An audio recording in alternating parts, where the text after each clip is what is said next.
हस्तिनापुर के एक परम भक्त विदुर जी महाराज, जिन्होंने पांडवों के अपमान को बर्दाश्त नहीं किया और पांडवों के अभिमान को बर्दाश्त न करते हुए बिजनौर में विदुर कुटी है, विदुर कुटी में निवास करते हैं। गंगा के किनारे हैं और यहीं पर भगवान का भजन करते हैं। आज स्नान करने के लिए गए, सब संतों में चर्चा थी आज भगवान आने वाले हैं, आज हस्तिनापुर जाएंगे भगवान के दर्शन करने के लिए। विदुर जी ने विदुरानी से भी आकर के बताया आज हस्तिनापुर में भगवान आने वाले हैं, तो विदुरानी कुटिया में नाचने लगी। अरे भगवान आने वाले हैं तो हम वैसे जाएं या ना जाएं, हस्तिनापुर के धान्य को हमने त्याग रखा है, लेकिन हस्तिनापुर में भगवान आए तो भगवान को थोड़ी ना त्याग रखा। परिवार जनों में ना बने, लेकिन परिवारजन अच्छा कार्य करें तो सब काम छोड़ करके उनके अच्छे कार्य में सम्मिलित हो जाना चाहिए। हमारे नात रिश्तेदार भाई बंधु हम तो कर नहीं सकते, कोई अच्छे कार्य करें तो हमें तुरंत सम्मिलित हो जाना चाहिए। हमारा सौभाग्य है कि हमारे स्वजन, हमारे बंधुजन, हमारे प्रियजन, हमारे मित्रजन इतना सुंदर काम करा रहे हैं, तुरंत तैयार होकर के और इसमें सहयोग करना चाहिए। महाराज विदुरानी कुटिया में नाचने लगी और भगवान से कहने, विदुर जी से कहने लगी, मैं भी दर्शन करने के लिए आपके साथ में जाऊंगी। विदुर जी कहते हैं तुमने तो पूरी प्लानिंग से योजना बना दी, लेकिन वहां भगवान हमें मिलेंगे, हमें दर्शन देंगे, लाखों की तादाद में लोग रहेंगे, वहां भगवान की दृष्टि हम पर पड़ेगी। तो विदुरानी कहती भगवान अंतर्यामी हैं, सर्वांतर्यामी हैं, हमको जरूर देखेंगे। और विदुर विदुरानी जी लाखों की तादाद में जहां भक्त पहुंचे हैं वहां विदुर विदुरानी जी भी पहुंच गए। भगवान पधारे हैं, भगवान का भव्य स्वागत हो रहा है हस्तिनापुर में। भगवान को अपनी लाखों लोग दर्शन कर रहे हैं, अपनी दिव्य नजर से भगवान खोज रहे हैं कि कहीं विदुर दिख रहे हैं क्या। और जब विदुर जी दिखे, प्यारे बंधु हो देवियों, सूत जी महाराज कहते हैं विदुर जी की तरफ भगवान की दृष्टि पड़ी, वहीं से अपनी प्रणति निवेदन किया। भगवान ने संकेत किया हम आपकी कुटिया में आने वाले हैं। भगवान आपकी मूर्ति आपके घर में पधारे, चाहे छोटे भगवान हो चाहे बड़े भगवान हो, भगवान सब एक होते। भगवान आपको संकेत से बता देते, आपके घर के भगवान भी बता देते, आपके घर के भगवान भी आप सारा संकेत करते हैं, हम समझे या ना समझे। तो विदुर जी महाराज को भगवान ने संकेत में समझा दिया कि हम आपके यहाँ आने वाले हैं। विदुर जी विदुरानी की तरफ देखकर गदगद हो गए। विदुरानी प्रिय, समझा भगवान का इशारा। भगवान ने संकेत में कहा है कि हम तुम्हारे घर आए, ये जो कहते हैं वो करते हैं, इसलिए दर्शन हो गए हैं। अब ज्यादा देर तक धक्का खाएं अच्छा नहीं, चलते हैं। भगवान कुटिया में आएंगे तो दिव्य दर्शन भगवान के करेंगे। ऐसा भाव से विदुर विदुरानी वहां से चलते हैं। विदुरानी कुटिया की व्यवस्था करती हैं। विदुर जी भगवान के लिए स्वल्पाहार जलपान आदि की व्यवस्था करने के लिए जाते हैं। उधर भगवान का भव्य स्वागत हुआ। स्वागतोपरांत भगवान को महलों में चलने के लिए कहा गया, लेकिन भगवान महलों में नहीं गए। भगवान को आचार्य द्रोण के घर में नहीं गए। भगवान भीष्म पितामह के यहां भी नहीं गए। भगवान दुर्योधन ने किलच के पूछा, आखिर आप जाएंगे? भगवान निरुत्तर हुए और वहीं से अंतर्धान हुए और पहुंच गए विदुर कुटी पर। भगवान को पहुंचने में, आने जाने में आप ध्यान करो, लाइट की बटन दबाने में देर हो सकती है बल्ब जलने में, लेकिन भगवान कहते हैं प्रेम ते प्रगट हो ये जिमियागी। माचिस की तिल्ली से अग्नि प्रकट करते हो, देर हो सकती है, लेकिन मेरे ठाकुर को प्रकट होने में देर नहीं लगी। ऐसे कृपालु भगवान। विदुरानी की कुटिया में जाकर के भगवान ने विदुरानी को काकी कहा। काकी जी, ओ काकी जी। विदुरानी जी तो भाव विभोर होते, ये आवाज तो मेरे गोविंद के अतिरिक्त किसी की हो ही नहीं सकती। आवाज लगाया,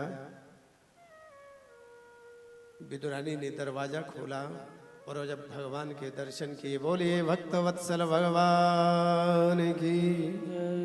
विदुरानी लौट गई चरणों में। मातृशक्ति को प्रणाम करने की विधि होती है, महापुरुषों को ऐसे झुक के प्रणाम कर लेना चाहिए।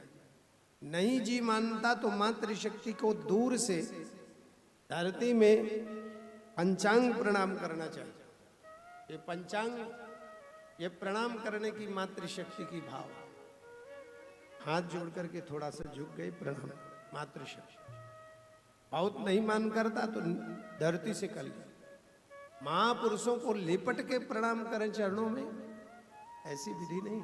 हमारा मन नहीं मानता तो हम जबरदस्ती करते हैं, लेकिन दूर से ही कर ले।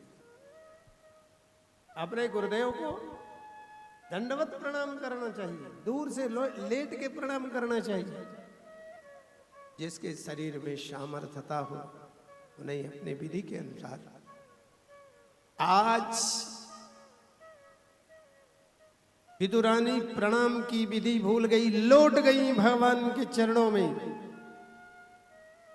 घंटों व्यतीत हो रहा है, भगवान विदुरानी को उठाते हैं और विदुरानी को कहते, काकी जब से चला हूं कुछ खाया नहीं, कुछ खिलाओगे क्या? विदुरानी भाव विभोर है। विदुरानी सोच रही क्या खिलाऊं। 56 भोग खाने वाले द्वारका में अभी कथा हुई, अभी इसके पूर्व द्वारका में कथा थी। 56 भोग का क्या प्रबंधन होता है, इंतजाम होता है द्वारका में भगवान का। आप लोगों को भी प्रसाद पवाया गया, 56 भोग का कुछ ना कुछ तो जरूर पाया हो। बिहारी जी का 56 भोग का प्रसाद होता है। विदुरानी सोच रही हैं उनको क्या पवाऊं। उबला हुआ साग, अलोना साग। विदुरानी ने साग बना रखा है, बथुए का साग है, ना उसमें मिर्च है ना मसाला है, तोड़ के उबाला हुआ है।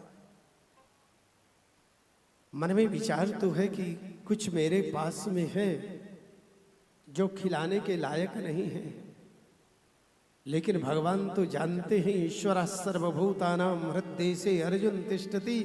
भगवान तो अंदर बैठे हुए हैं ना, भगवान तो जान रहे हैं ना कि विदुरानी के अंदर भाव है खिलाने का। तो भगवान उठ गए स्वयं, और जहां आत्मीयता होती है वहीं भूख लगती। 56 भोग और अनेक प्रकार के व्यंजन, मेवा मिष्ठान, वहां भी भूखे थे भगवान। लेकिन निवेदन करे, जहां अपनी आत्मीयता नहीं होती वहां भूख लगी है तो भी भूख नहीं, लेकिन जहां आत्मीयता होती है वहीं व्यक्ति कहता है कि हमें भूख लगी है, हमें कुछ खिलाओ। भगवान उठे और मिट्टी के बर्तन से साग को निकालकर बड़े प्रेम से पाने लगते हैं और धीरे धीरे करके भगवान ने पूरी साग खा ली। 2 का हिस्सा था, पूरा का पूरा साग खाने के बाद भगवान कहते हैं काकी जी और कुछ है, अभी और भूख लगी है। ऐसा भाव इसलिए कि आज भगवान ने जब विदुरानी को काकी और माँ में कोई अंतर नहीं होता, फिर भगवान को आज मैया यशोदा याद आई और मैया यशोदा अपने हाथ से खिलाती थी। आज विदुरानी ने खिलाया जरूर, लेकिन भगवान की स्वयं इच्छा थी कि विदुरानी मुझे खिलावे अपने हाथ से। काकी जी कुछ और घर में है। विदुरानी केले लाती, केले को छील करके छिलके खिला रही हैं और गिरी को नीचे रख देते, और वो भी केले अच्छे से पके नहीं हैं। लेकिन आपके ठाकुर बड़े प्रेम से पा रहे हैं, एक भी मन में संदेह नहीं है, भगवान बड़े प्रेम से केले के छिलके पा रहे हैं। उसी समय विदुर जी महाराज आ गए। विदुरानी को देखा कि छिलके खिला रही है, गिरी को नीचे कर रख देती है। विदुर जी महाराज ने अपना प्रणाम प्रेषित कर कहने लगे, प्रभु आपके दर्शन, आपके पदार्पण से विदुरानी बाबरी हो गई, से आप माफ कीजिए। और मैं आपके लिए ये मोदक ले आया हूँ, मिष्ठान ले आया हूँ, फल फ्रूट ले आया हूँ, ये पा लीजिए। भगवान ने मिष्ठान का एक ग्रास का एक टुकड़ा लिया और भगवान कहने लगे, प्रभु भगवान कहने लगे, विदुर मुझे माफ कर। विदुरानी के साग में और विदुरानी के छिलके में जो आनंद था, वो आपके मोतीचूर के लड्डुओं में वो स्वाद नहीं आया। प्रेम बिना रीझे नहीं, रही मन नवल किशोर। जहाँ प्रेम है वहीं सब कुछ है। सबसे